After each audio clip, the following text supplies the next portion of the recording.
Greetings. This is Paul the Poke from paulthepoke.com. Some of you folks may also know me as Paul Lear at valortube.com. I'm an original content provider there at valortube.com. We're going to combine resources and put one post together. The news flow is picking up. For the better part of a year and a half, it's been called This Week in Prophecy. And today it's going to be called Today in Prophecy because we got a lot of stuff going on. I got a map here of Ukraine is where we're going to be the main focus. We got obviously happenings going on between Russia and Ukraine. I would also point out, you folks who are interested in a deep dive of the geopolitical situation, to go to Checkmate at valortube.com and join his page. Follow what Checkmate has to say. I'm printing some of the stuff at paulthepoke.com, but if you want a deep dive, he's got more content on his homepage at valortube.com. And again, that's Checkmate, CZEKMATE. So here we go. Things have been kind of sort of quiet on the Russian-Ukraine front. A lot of scuttle going on over here in the eastern part of Ukraine, when Luhansk, Donetsk, got some shenanigans going on over there with some separatists. The Duma voted yesterday to allow these two separatist groups to become independent nations. And I suppose that's going to play a role in that at some point. It's just waiting on Putin's signature to recognize these two regions as independent states, and I'm sure they're going to call on Russia for help. Russian media has got a coordinated effort to make sure everybody understands what's going on there. But the main thing I want to focus on, and again, if you want to take a deeper dive in that, highly recommend following up on Checkmate and reading his comments. He's done an excellent job monitoring the situation, providing insight and analysis. But let's take a look at, I love doing this. Let's look and see what the Russians themselves are doing. And this is from RT. Twitter is kind enough to point out to us, this is a Russia state-affiliated media. RT claims freedom over censorship, truth over narrative. And let's look. We'll get this up and running. After completion of the planned exercises at the training grounds in Crimea, an echelon with military equipment of the units of Russia's Southern Military District returns to home bases. Okay, so everybody relax. Russia's not going to attack. We just held some war games. We got the video to prove it. Mind you, the source here is the Russian Ministry of Defense. If you can notice that over here in the far right side. But, it's just one big train with a whole bunch of tanks headed south. They're headed home, completed their practice and their mission. So everybody relax. We're not taking these into Ukraine. And it's kind of, a little misguided. Let's go so everybody knows what the Southern District is. It's right here. Here's the Southern Military District. And this is, by the way, the source. This is the Russian Ministry of Defense, the same source that was providing the video to you just a few seconds ago. And here's Crimea, the Crimean Peninsula. So they're just moving stuff a little bit to the south and east back to their home bases, which, if anything, given it's going right across here, actually it's more due east. Here's the Crimean Peninsula. Let's zoom in on that. And then this is back to where they're going. Now, don't kid yourself. They've got this locked down, and ultimately, there's a lot going on down here in the Med as well. Russia's moved all kinds of air and naval equipment down into the Med. But Russia's not doing a whole lot. And I would argue, just watching the media, watching what Russia's saying, watching what they're doing. That's one thing Checkmate talks about frequently. Don't listen to what they say, but watch what they do. Watch the troop movements. They're just shuffling things around. There's plenty of evidence out there to suggest they're actually continuing to build military troops and equipment into the region. And the developing opinion is right now is that there will probably be some sort of limited invasion in the far eastern area of Ukraine to help these fledgling new countries stand up against these terrorists in Ukraine. And that's the thing that's kind of a theme around the planet right now. Anybody who disagrees with a political leader and moves to oppose them is called a terrorist. And so you're going to see this happen. You're seeing it happen in the Ukraine and Russia. Putin's fighting terrorism. The Ukrainian president, Zelensky, he's fighting terrorism. Erdogan in Turkey, he's fighting terrorism. So anybody who disagrees with what that leader thinks, they're terrorists. And it is their duty as a leader of a country is to snuff out terrorism. So I suspect that's going to be a theme we see, and how Russia's going to operate. Drum up a little war cry against some of these separatists who are opposing these freedom-loving people over here who are being oppressed in eastern Ukraine. Come to their defense and make an example of somebody, all the while, taking a little more land and allowing easier passage down into the Balkans, or the Caucasus.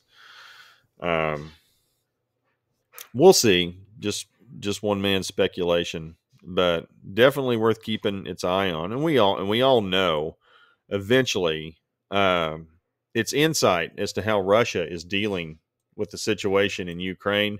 Eventually, Scripture tells us, Ezekiel 39, they will move down into the Middle East with the same moxie that they have moved in on Ukraine.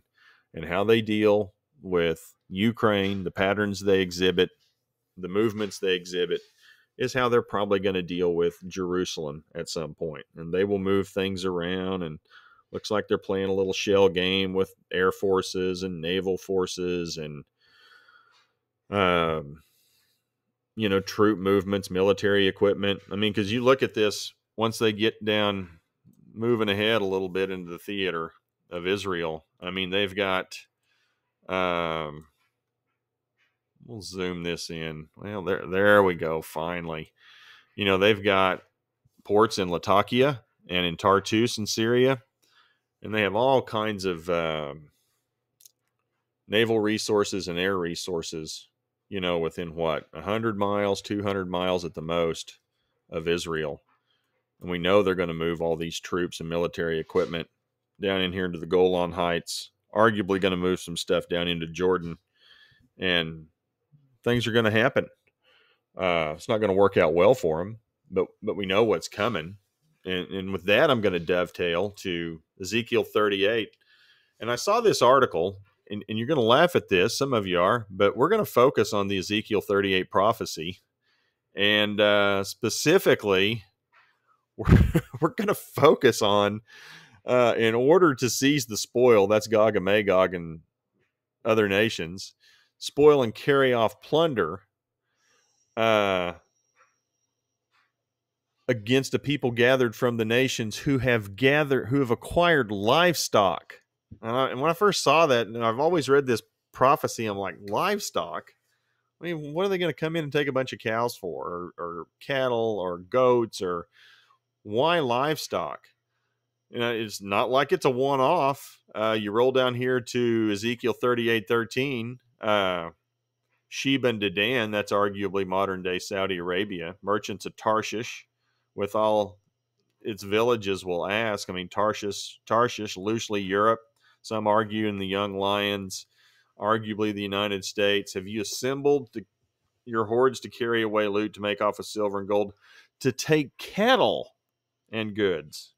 Cattle and goods. We focused a lot on the Great Spoil, and that appears to be natural gas. But there's two mentions of livestock and cattle. One in 13, and another up here in 12. So there are 2 mentions of it, so it's clearly a big deal. And then I saw this article out of the Jerusalem Post.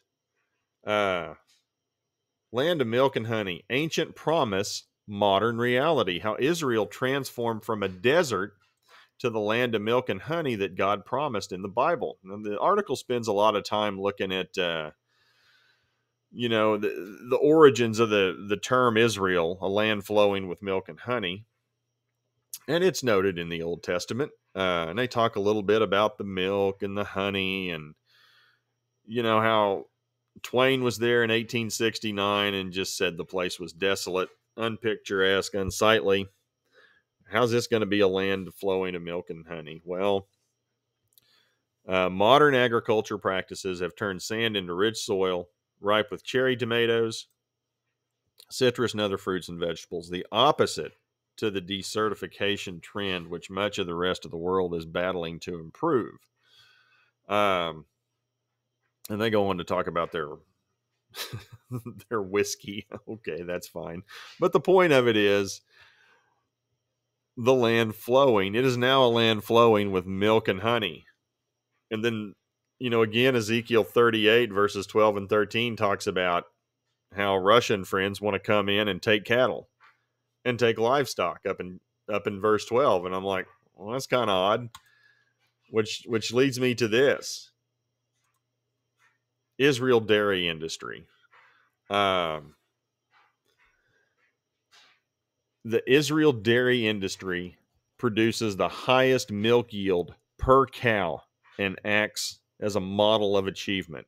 It is the Israeli cows are the number one producing milk yield per cow in the world, ahead of only the United States, but they're a good 10% more productive. Those cows are a good 10% more productive than the United States. And I know this data is 10 years, 11 years old, but they continue to improve. Look at the links these people go to. It breaks down 2021 Israeli dairy board production of these cattle. They got roughly 100,000 cattle in Israel. Daily production overseen by the Israeli Dairy Board, owned and operated by the government of Israel. Those are the best cattle on the planet. Israeli dairy cows do not graze. Instead, the herd diet is based on scientific online feed analysis, calculated feed rations for the highest nutritional value, production rates, and economic efficiency. Fully automated, calculated system that guarantees strict quality control. So there you have it. Israeli cattle, Holstein cattle, are the best productive dairy cows on the planet. Who knew? Ezekiel did from 2,600 years ago or so. And apparently it's a big deal. And I read this, and it was just the most bizarre comment. Putin and had one of his spokespersons out the other day talking about apparently Italy and France are cutting off milk supplies and cheese supplies to Russia, and Russia was, so we don't care. We'll get our own recipes. We can use your recipes from other milk. It's not a big deal that you're cutting cheese and milk off from us. And then, these two things came across, and I'm like, well, I guess so. But it is an interesting observation in the context of Ezekiel 38 and 39. Gog of Magog wants cattle. Going to take some cattle, livestock from Israel. Going to try to. Is what it is. Make what you want of it. And then we're going to transition from here. Antichrist, Beast watch. One of everybody's favorite scriptures. And he causes all, the small and the great, the rich and the poor, the free men and the slaves, to be given a mark on their right hand or on their forehead. No one will be able to buy or sell except the one who has the mark, either the name of the beast or the number of his name. I'm not going to get into the number. But the point is that there is a person coming at some point in the future who will have the ability to affect everybody's participation in economics, and it's worldwide. And that just seems far-fetched, but with each passing day, it's becoming a little bit more interesting. And I want to be very specific, and I want to be very clear. We're going to show some stuff that's happening north of the border in Canada. And by no means, I'm not claiming Prime Minister Trudeau to be the Antichrist. That's not the point. I just don't think he is. So please don't take it that way. I'm not calling anybody an Antichrist. I'm just watching the idea of somebody making decisions, a political leader making decisions that affects other people's economic participation. And we got that going on north of the border. We've had it happen in Australia. In Australia, if you remember, your participation in the economy was tied to if you'd taken the jab, the vaccine for COVID.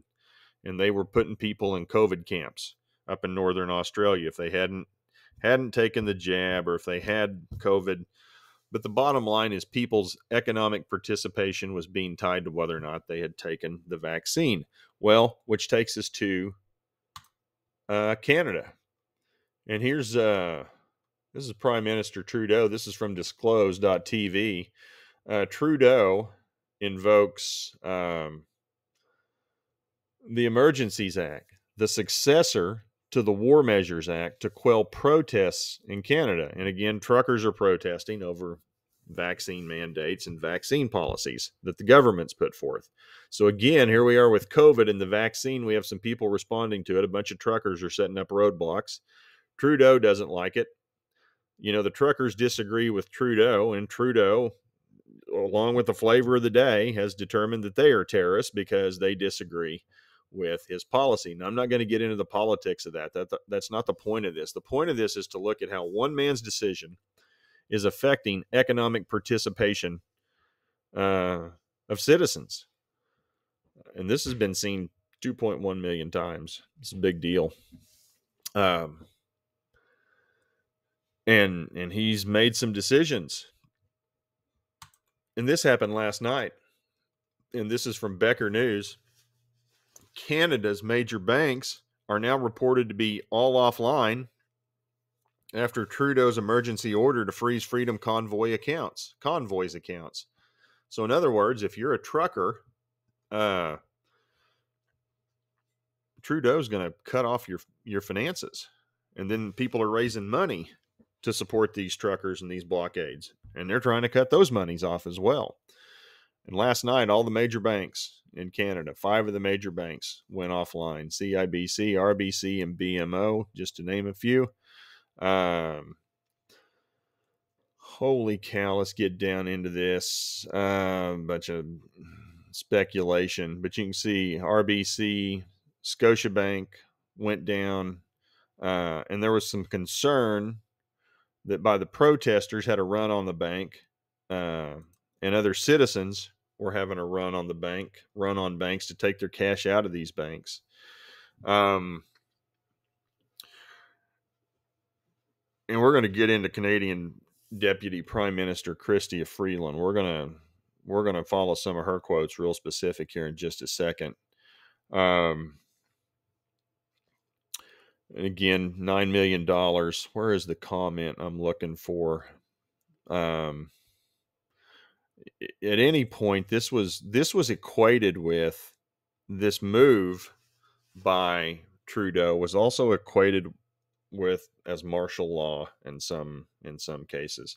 So again, you can see a lot of this. GoFundMe, GoSendMe. Lots of people were donating to this cause in Canada to support these truckers. I want to say it's close to $10 to $13 million was raised within 24 hours.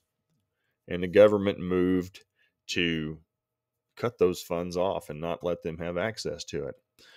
And now I will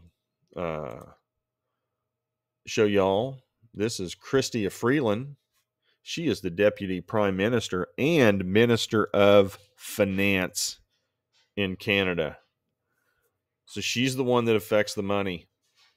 And these are her words, not mine.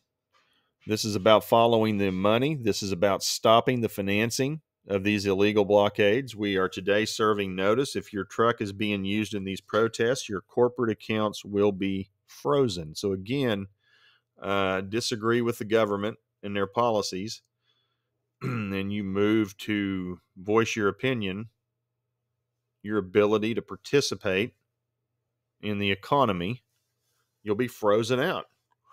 There are plenty of examples. Jump on Twitter to see people who've had their assets frozen. They're out there talking about it. Furthermore, the insurance on your vehicle will be suspended. Send your semi-trailers home. The Canadian economy needs them to be doing legitimate work, not to be illegally making us all poorer.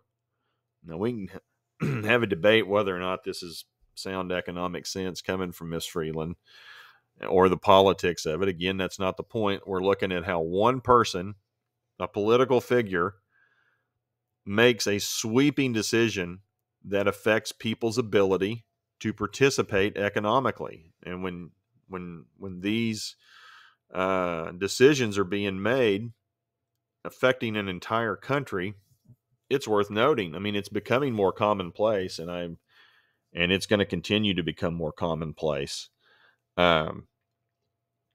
till we reach a point when you're going to have a guy come along and say, hey, you don't worship me, you don't have a mark on your hand or on your forehead, you're not going to be able to participate in the economy, and frankly, you're going to be killed and beheaded, is where it's headed. It's what Scripture says. Nobody's being killed or beheaded here. But their ability to participate in the economy, or people supporting them, trying to give them resources, is being impaired. These illegal blockades and occupation are causing serious harm to our economy, to our democracy, and to Canada's international standing. Cannot continue. Will not continue. And she says, read what I had to say today. I'm like, okay, I'll do that. And so here are her comments, remarks by the Deputy Prime Minister and Minister of Finance regarding the Emergencies Act. And I'm going to skip down here to, as part of invoking the Emergencies Act, we are announcing the following immediate actions. First, we are broadening the scope of Canada's anti-money laundering and terrorist financing rules. So again, you disagree with us and you protest, you're a terrorist, so that they can cover crowdfunding platforms and the payment service providers they use. So it's not okay to support causes that disagree with the government. So if you're a politically opposed, and you give money to support these people who are standing up to them, you too, we're going to stop your payment. And even if it's, loonies or crypto or whatever, they're going to try to stop it. And they can stop it with the banks and the cash. Illegal blockades, and we'll skip that. Our banks and financial institutions are already obligated to report to the Financial Transactions and Report Analysis Center of Canada. Again, crowdfunding platforms, payment services they use must register with the government, must report large and suspicious transactions or donations to FinTrack. And this will help. By sending this information to the government, this will help mitigate the risk, because these are illicit funds if you send money to a cause that disagrees with us. Increase the quality and quantity of intelligence received by FinTrack. Okay.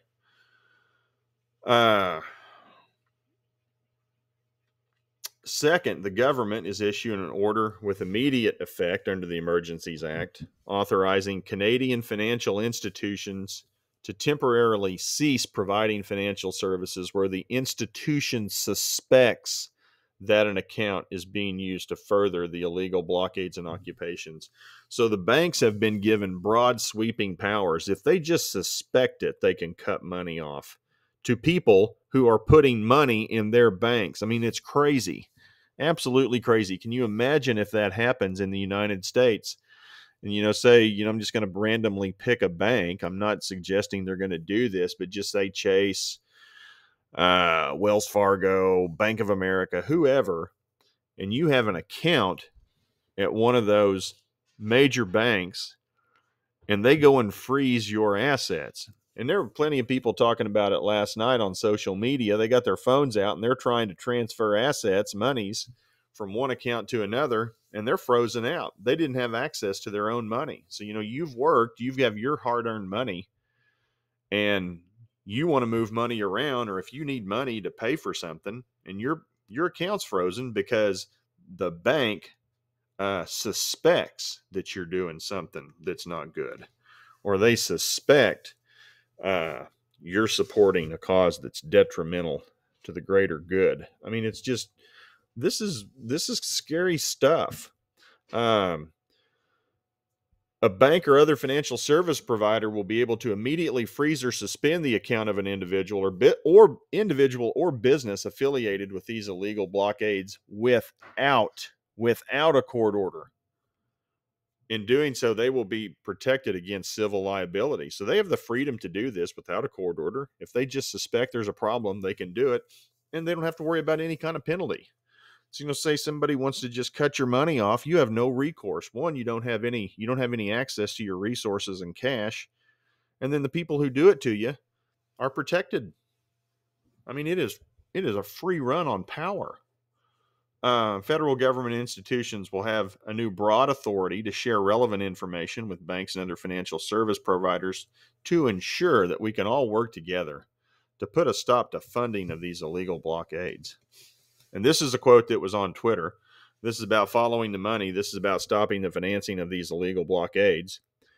We are today serving notice. If your truck is being used in these protests, your corporate accounts will be frozen. The insurance on your vehicle will be suspended. Send home your semi-trailers. The Canadian economy needs you to be doing legitimate work, not illegally making us all poorer. So they did this, of course, after careful reflection. Spoke with the heads of banks. After all, she is the, deputy prime minister and Department of Finance. What we are facing today is a threat to our democratic institutions. There's nothing democratic about this. To our economy and to peace, order, and good government in Canada. This is unacceptable. It cannot stand and will not stand. And that just makes me wonder, at what point do the people of Canada decide, hey, this is not acceptable and it cannot stand and will not stand? But they've put these people in office, and I mean, they are wielding a big stick and affecting the livelihood of others. And again, Prime Minister Trudeau is the Antichrist? No, I'm not saying that. Again, I want to go back and be very clear about this. An individual is coming, and he causes all. Take the mark, worship me, or you will not be able to buy or sell. And you'll be frozen out of the economy. And that'll be trouble enough. And if you don't worship him, he's going to have people killed. And again, we are trending that way. Not saying this guy is, but it is a Antichrist Beast watch. One person, one political figure making decisions that affect the economic participation of others. It's setting the stage. It's a trend. Remember the first time I saw this at the beginning of COVID. He's an Englishman. Was calling for a world leader and was wanting him to have broad sweeping powers to affect economic matters. Was the first time, and that was about 2 years ago. And here we are now in 2022, and we've had a couple of people, gentlemen in Australia, and now we have Prime Minister Trudeau in Canada. And these are supposed to be in free countries, supposed to be. And yet they're making more dictatorial moves than some of the, alleged dictators that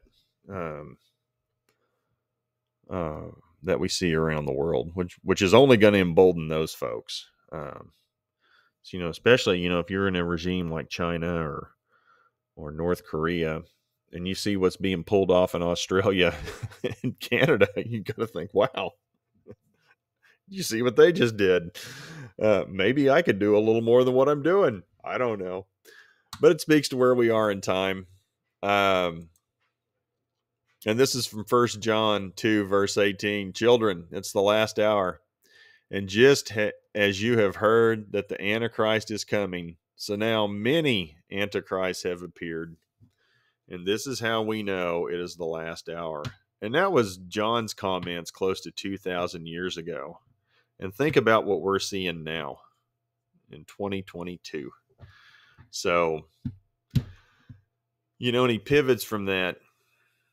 You have an anointing from the Holy One. That'd be Jesus. And all of you know the truth. I've written to you not because you have lack of knowledge of the truth, but because you have it, and because no lie comes from the truth. Who is the liar? If it is not the one who denies that Jesus is the Christ, this is the Antichrist, who denies the Father and the Son. Whoever denies the Son does not have the Father, but whoever confesses the Son has the Father as well. And that's a real simple little litmus test. Well, you believe in Jesus? If they deny Jesus is the Messiah, they're not on your side. So, at any rate, enjoy you guys spending the time. Thanks for following. Things are picking up. Maybe hearing from me sooner instead of weekly, but we'll respond accordingly, pending the news flow. Appreciate you guys following along. Take care. Have a good one. Bye.